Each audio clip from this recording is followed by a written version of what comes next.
Hello. Growing student protests in Bangladesh are taking another dangerous turn. In the past few hours, police have fired tear gas to try to break up student demonstrations in the capital, Dhaka.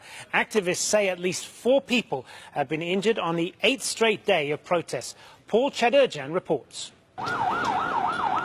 Student protesters have blocked streets in Bangladesh for the past week. They're demanding government action to improve road safety. 2 young students were knocked down and killed by a bus last week. Traffic accidents kill at least 7,000 Bangladeshis every year. We've been protesting on the roads for a few days with some of our demands. We are demanding justice for those students of the college killed by a bus, and we want safe roads. Over the weekend, the peaceful protests became violent when police tried to break up the crowds. Rubber bullets and tear gas were fired at demonstrators. The government ordered schools and bus services to shut down. Bus drivers say they were attacked. We stopped running our buses as students attacked and damaged our vehicles. We cannot go on the roads. Students hit our drivers, so no vehicles could move. The government's trying to quell the violence by cutting internet services to cripple social media and censoring both Bangladeshi and international media. Pro-government student groups are being accused of attacking protesters. We all are feeling threatened here. We wanted a peaceful protest. We don't want any trouble occurring around here. Yet rubber bullets were shot on our brothers at Mirpur neighborhood. They were dispersed. We don't want all this. Demonstrators were further incensed by a government minister who questioned why there was uproar about 2 deaths in Bangladesh and a lack of anger about 33 dead in a bus crash in India the previous day. Government leaders say they're going to implement the students' demands for improved road safety. But more protests are feared as both the ruling and opposition parties campaign for elections due in December. Paul Chadurjan, Al Jazeera. Well, let's look at why road safety is such a sensitive issue in Bangladesh. More than 25,000 people have been killed on its roads in the past 3.5 years. That's 20 people a day dying, and more than 62,000 have been injured on the roads. Well, joining us now via Skype from Dhaka is Shahidul Alam. He is a photographer and social activist. So as we've been saying, these protests were sparked by 2 teens who were killed in a road accident. But is this all about road safety, or is there something larger going on here? Very much larger. This has been going on for a very, very long time. It's an unelected government, so they did not really have a mandate to rule, but they've been clinging on by brute force. The looting of the banks, the gagging of the media. You mentioned just now that mobile internet is currently switched off. The extrajudicial killings, the disappearances, the need to give protection money at all levels, bribery at all levels, corruption in education. It's a never-ending list. It's been huge. So it really is that pent-up energy, emotion, anger that has been let loose. This particular incident, sad as it is really the valve that allowed things to go through.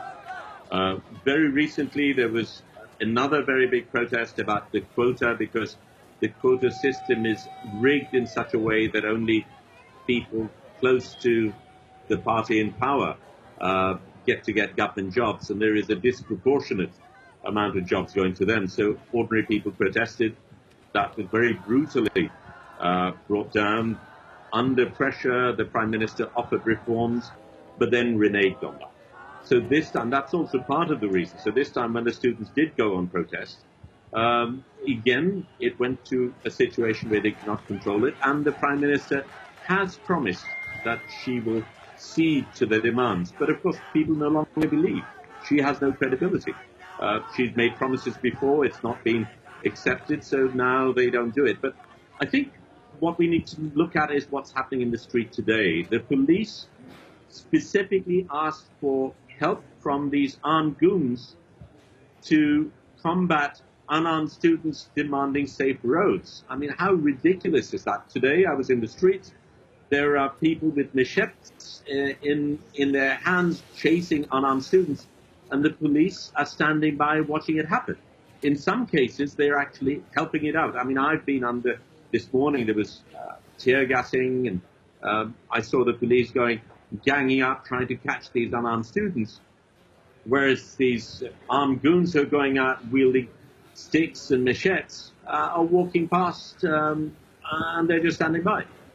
So where do you think things are going to go from here? Because these protests appear to have spread across the country quite spontaneously and without any kind of central leadership here. This is part of the challenge that the government is dealing with. In that this is so grassroots in the way that it has spread. Well, I think the government has miscalculated. It certainly felt that fear was enough, repression would have been enough, but I think you cannot tame an entire nation in this manner. And they, of course, are approaching elections. So the nearer it gets to elections, the more sensitive they are. And they know if there is a fair and free election, they will lose. But they haven't got an exit plan because they've misruled for so long that if they do lose, they will be torn apart. So they have to hang on by any means, and that's exactly what they're doing. They're clinging on using the entire might of the system plus the armed goons at their disposal. Good to speak with you. Shahidul Alam joining us there from Dhaka. Well, our correspondent Tanveer Chowdhury joins us now from Dhaka. So Tanveer, update us with what's happening there at the moment. Well, a very volatile and tense situation in the city right now. We have reports of clashes in Farmgate, in Jigapi. Huge procession of students were coming from Dhanmondi towards a place called Elephant Road. Now, they were stopped by the police and were confronted by the supporters of ruling party. This was last about like 15 minutes ago. Now, there was a clash in the area of Dhanmondi between police and the pro-government supporters. At least 5 journalists were injured. They were beaten up. Among them were AP photojournalists and others were from the local media. Now, even on yesterday, during the clash, at least 6 journalists were beaten up, including a female journalist from the leading English daily, the Daily Star. She was even molested, according to the newspaper report. This is making the journalists very scared, because they're there to do their job and they're getting beaten up in front of the police by what they say is the ruling party supporter. We have no way to confirm that.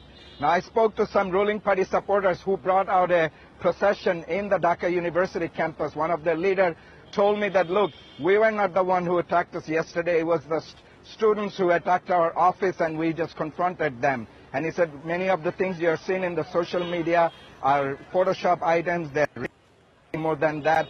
So they had their own version. Of course, there are some items that are possibly be questioned in the social media.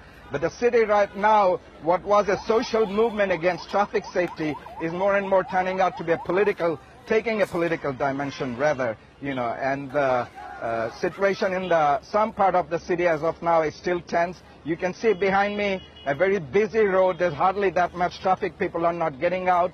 And there is a sort of a critical view in the street. I talked to some people. They said these are kids. They shouldn't have beaten up by police or the pro-government supporters because they weren't doing anything that was political. They didn't make any political slogan or anything like that, even though the government said that it was being politicized by the opposition party and they were manipulating the movement.